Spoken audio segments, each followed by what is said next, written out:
mienu abo pemu aha Pent Radio 100.1 FM yokumase asokwa Pentecost House anwumre no num ane fa kase na yatena se de ebro na kase mu aseda ne yemfema ohine spices and afen so ohine no dairy pardon mo one madama na wafa kase hu ka ama yenso nya hoden ebe kinka ede ama enanwumre sanso na adwempa hene Kofi Mensa wone kwabne so duomi wo boye chidomedi free kase dem ho yedem live on Facebook Pent Radio 100.1 FM sanso na YouTube Pent Radio 100.1 all like and wa share no our comment at the atwa say okay and it's technical one ma wo stream at the emayen and you make us and some dia edi emu akotini bi and say Apostle Samuel Eji Davison was say Yesu Christo wano ene ye anu ye edema ohaw bia a ewo wiase what in some to dwa greater works a ekoso eye asokwa area greater works ekoso ewo ahinsan school park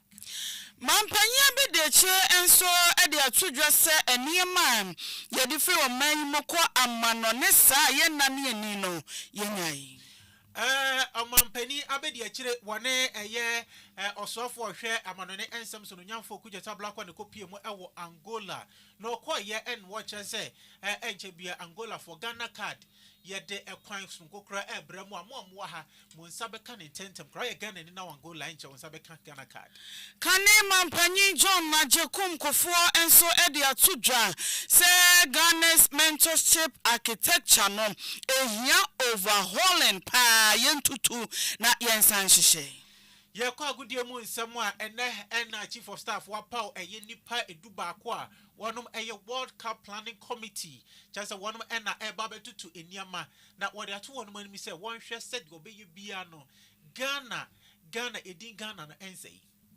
ensem bi kan we ho ena yensem fu asem na yatena se ede so mo se no mpai mu kase wo Pent Radio 100.1 akinkan fo eyeme ohene banya akomene mame adwoa ahenkra kachiri ya ji abofo nkra totia wa ye de kase ni chemu ebeto awoso enche Dofo a mini ho agro na say die oduane ni da no ayesronko ani omura ohire spices abafi aduane de ayesronko ohire chicken seasoning so tutu uchi ana wo ye akokọ no ho bobia fakakra som froye mi ohire stew seasoning ba mama jeta jollof no ohire jollof seasoning ma hwam no odew fried rice no kra die ohire fried rice seasoning e ma me free Friday aponchin kakra no me do ohine go seasoning na ye asam na se niwa ohine seasoning powder ya woni beef shrimp noodles any de keke ka ho anu so ye de aduane ne hwam na me den ubedie dibio enti obapa ohine spices abama ye aduane no aye de efise ni die ne nso aye de ohine spices e we go hudromu at phone for 020 780 5398 and 0244 5259 Adeshe ya mwako abafe yenhwe ne mfa kase no ne nkyeremu yemfa entoa oso eye asokwa area no ahihye dwumadi a eno eye Greater Works Crusade a ekoso ewo ahinsan school park kumase ya na enra sefioso area head mechira Apostle Samuel Eji Davison wono ena ekasa ye ewo dwumadi no ase na Apostle Eji Davison enkasa ye mu no woche se ade bia ewo wiase ade bia mpomfo ani hu asembisa bia wo aho bia wonamu no anu ye ene Yesu wo se nyese Yesu ewo anu ye edema wo haw na mum wono ankasa no ene ohaw bia anu eye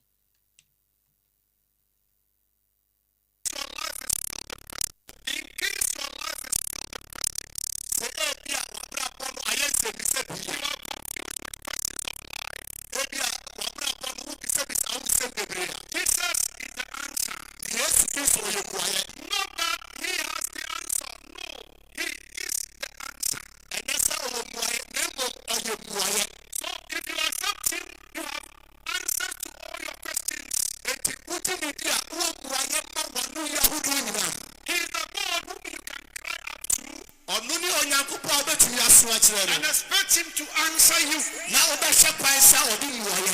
All you need to do is to accept him. If you accept him, every situation you find yourself in, you will experience solutions. Jesus came to seek and to save the lost, to give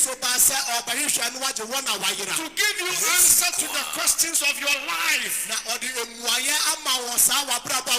If you are lost in sickness, Jesus is the answer, because he is the only way. Nafe apostle ejide vision ade bi eto aso e kire se obi bia nso obone Yesu enya nkitahude anase obanyankopon nchen no wunya anunyam so nkokra de ananka wuntimi enya na afa wutimi ye ba bia wokọ ya ye pam wo no ene wokọ no ma beji wa atu na wode obubuafo na Yesu ekopie mo kapeni na busuafo na namfo ye se wode ne koma Yesu nanka Yesu asane yare na so na nipa bodompem wode ne mo enti wanya kwan fanko no wo chese wonu gidie nti wonum etutu esan enchanse na bodan no so ma wode abrante eto kete so de na efa eye esan no so ekokopie ewo edan nim no no wo chese ebra abrante wonya enkitamude oni Yesu nya enkitamude na afi wonum a ama ne kwan ama na nwuremu no wonum na fede wo ma ne kwan ya afi obia ehwe no say an apostle Eji Davison ekiri mu fai. Listen to me, that brother did not say that. Jesus, but you know that I've not walked before. If I could walk, I wouldn't have been carried on this pallet to the bottom. But I cannot walk, that is why I'm on a pallet. The mystery is that because of the faith the brother had, he put the faith into action. And so the brother stood up. The brother folded the mat. That means he bent. And then he carried the mat. And he was able to walk. And now the very people that did not give him way to come, because he had gone before the presence of God, he carried the presence of God. They gave way. Beloved, in this crusade, where you went before, that you were not accepted.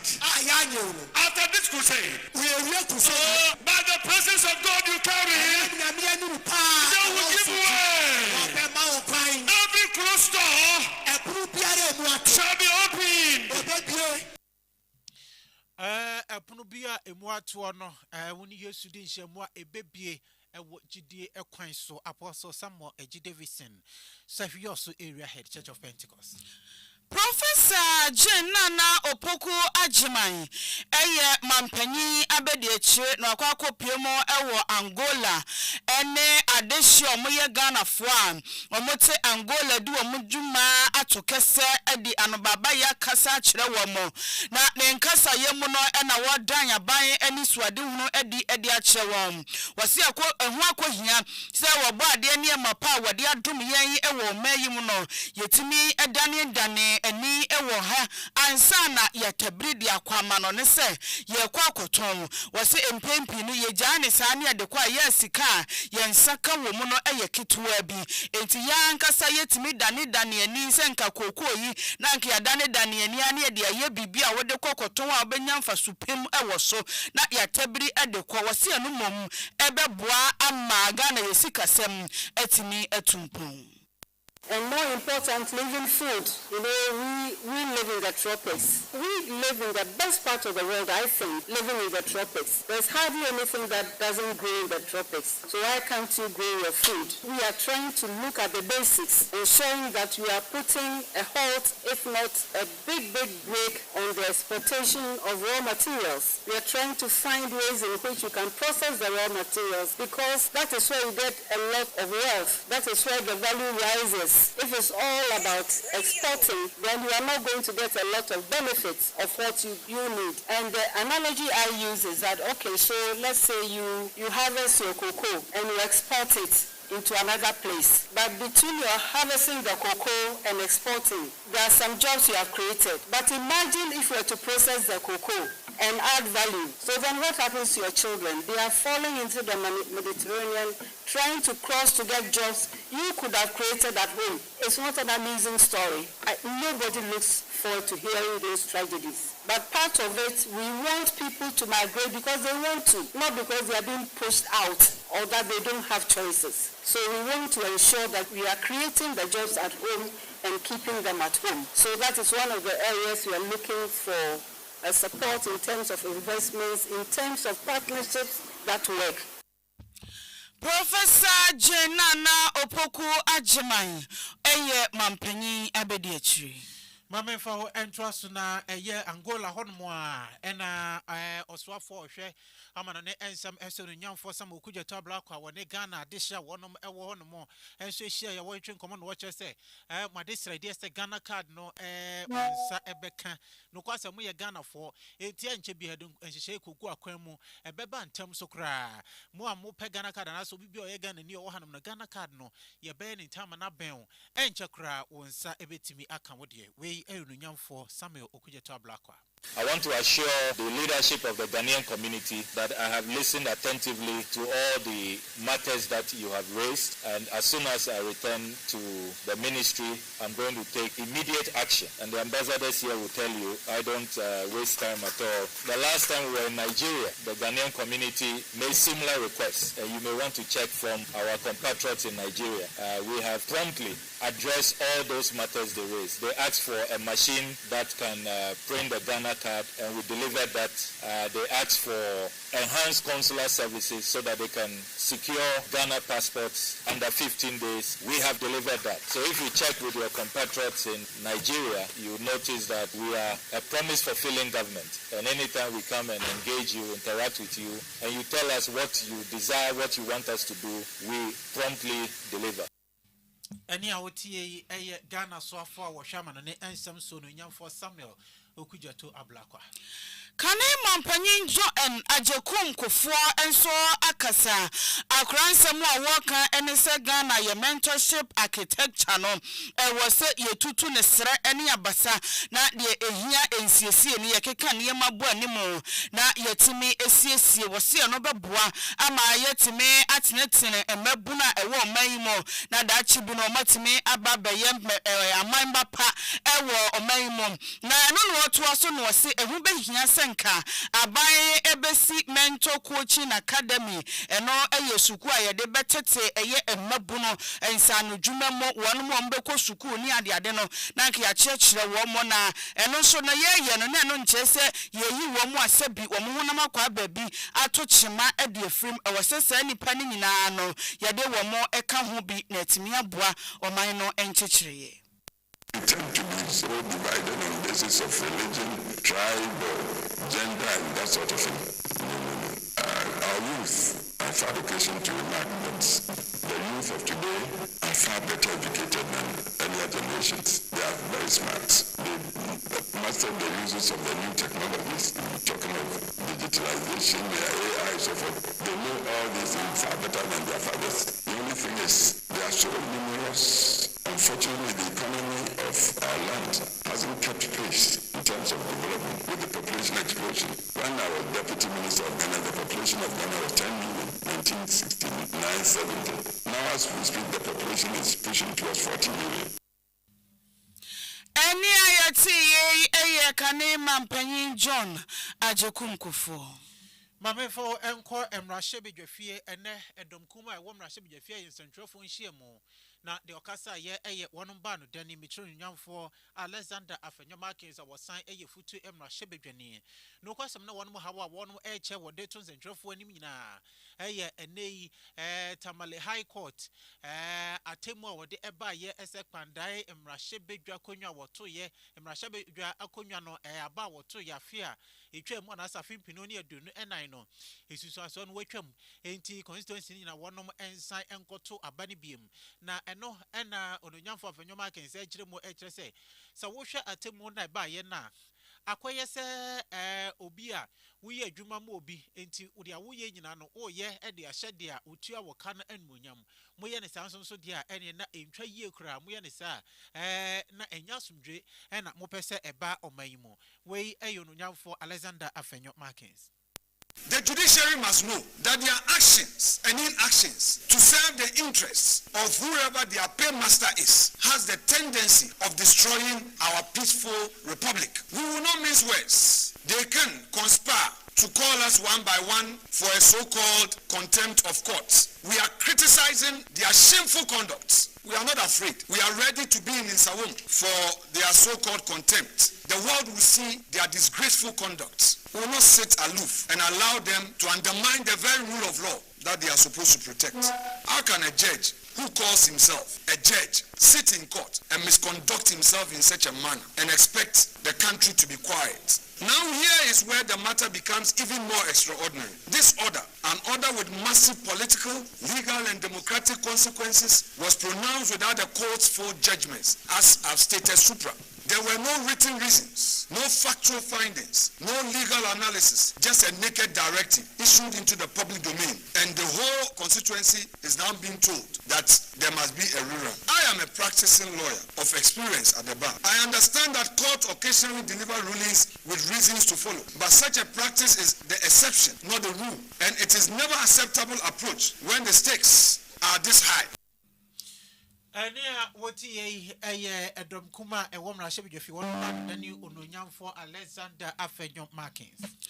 Yekwa Bank of Ghana for akache na governor owo Dr. Johnson Esiama wadi atudwo se wo mo policy rate no sesi ade wo mate so ababedu wo hamonchemu edu enwotwe ose kane no na wo hamonchemu aduonu baako akiripo enum na saa ginase na wo mosie no wo mo nso afamodi a wo moye na wo mode aboa Ghana yesikasem eno no na wo kire se wo sha yade ebetimi ama yesikasem no etimi agina brane na enema bonso etimi agina faako ede yakwakosi afimpinu ne aduonu ensia emu na enu achi no san ede ka ho biem se wo hwe ni mu se wonfa ne dwumadie emre wieye se governor ewo Bank of Ghana no na lending rate no so etimi ate abafom aba bedru ohamunchemu edu. Of course, I am on record to have said that by the end of my tenure, I would want to see lending rates at 10%. I have said it, I still stand by it. We are doing everything we can to make sure we achieve that by the end of our tenure. So, I think lending rates at 21% may not be the best, it may not be exactly what we intended by this time. But so far, if you look at the data, it shows that a lot of progress has been made. You are looking at the movement from around 32% down to 21% currently. The banks have what they call the reference rate, the general reference rate. Some of them are even lending below that currently. And gradually, as interest on T-bills and others continue to trend down, banks will have no choice than to do aggressive lending. So that is where you see a faster decline in terms of the lending rate going forward. So rest assured, it is one of the things I particularly want to be, assessed by the end of my tenure, to see lending rates, as low as it can. That will support growth, and that will also support job creation. Dr. Johnson Esiama governor Emma Bank of Ghana nene ena yatino. Na yeremu na yako gutafo wonom akache mechre Ghana Union of Traders Association diokasa edema wonom Joseph Paddy wode ato ekoma anim ne titru wonum a wonum edigwa ese ohwe afi anase omaimo asisia no yesidi na hoode no atimi age adwa atenase ase atrafa akon ache eba ne sanso so a ewo se yehu ewo eniama yeton eniama yeto ene eniama yekra edi free amano ne eba so emu eno nti wode ato ekoma anim se wonum enhwe na wonhwe se eniama ne bo ewo fom amansedwa se ne bo aba fam de akane na wosoro ene Ghana city na ho den esan eba yi mo hwa de na gina hwa nti de ane wo hono ato awie de amokra de aba mo titi niama so esan se mo antiti eniama no so na se mokoso a esuso mu saa na se wosoro ene mo customers na mo belusu mo amunim se de tie se dwai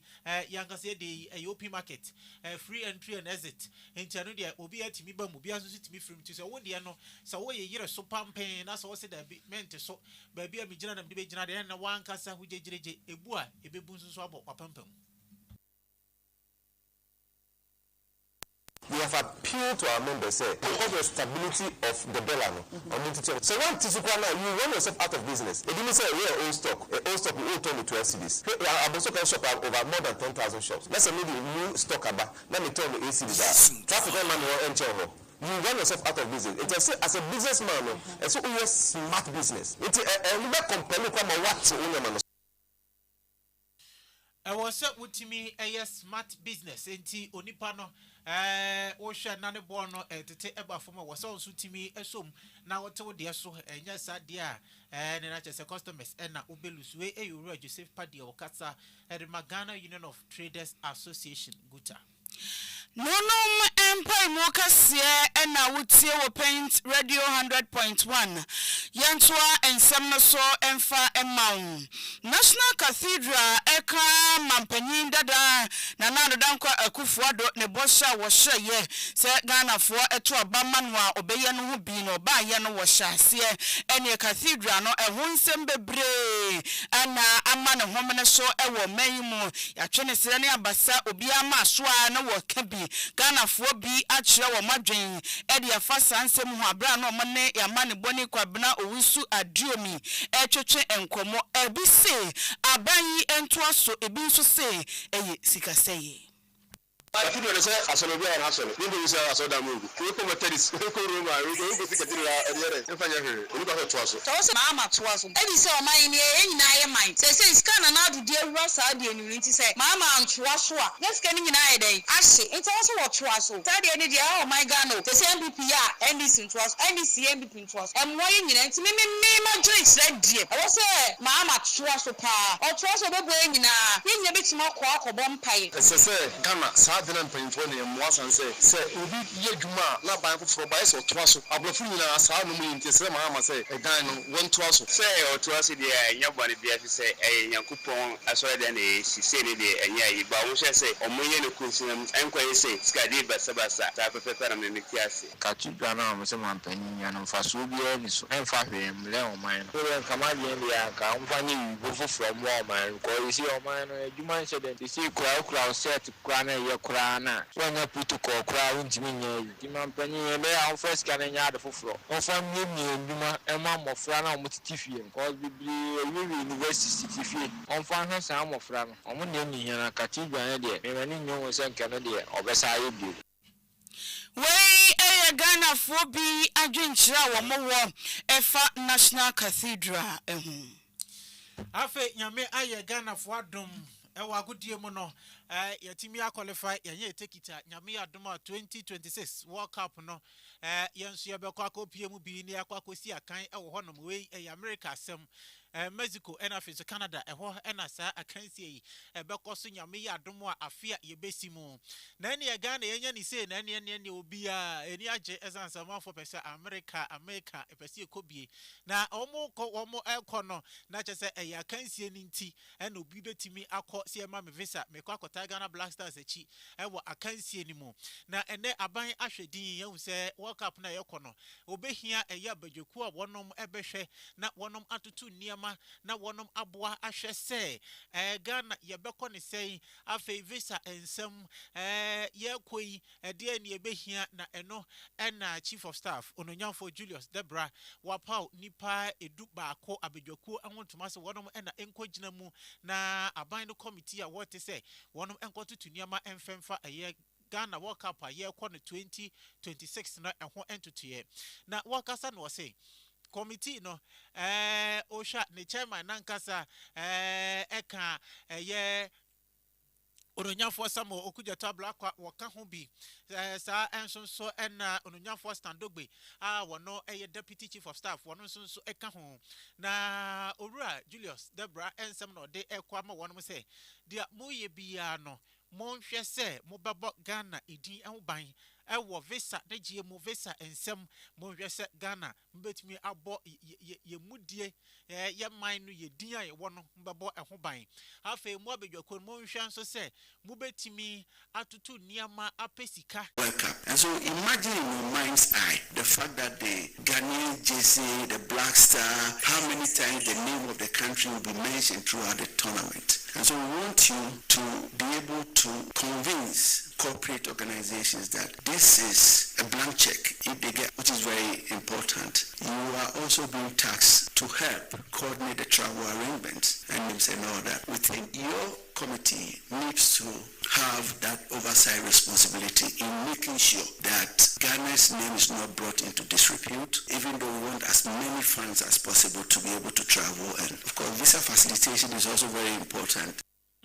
And also ehiapa no nyam for Julius Debra eto so say I can say na ye kwana se World Cup no ma ye adwen se ye nso ye kobia keke ye kubobia ne ehu ye dabi deri kan ye koye 2010 utim ho ba bedru ye 2014 eno so ba bedru ye ye mfa 2014 and 20 adwen enko ho no mo ye koi ye kwakoka bibi de akire wiase akanse na ye koni nyina ye san aton Ghana 2030 World Cup no na nhihye ye ne ntutu ye na afesi e be qualify no nyina ehye ase e de free de ebai anase enne eno eneka reset agenda no eho ononyafo Julius Debra nene.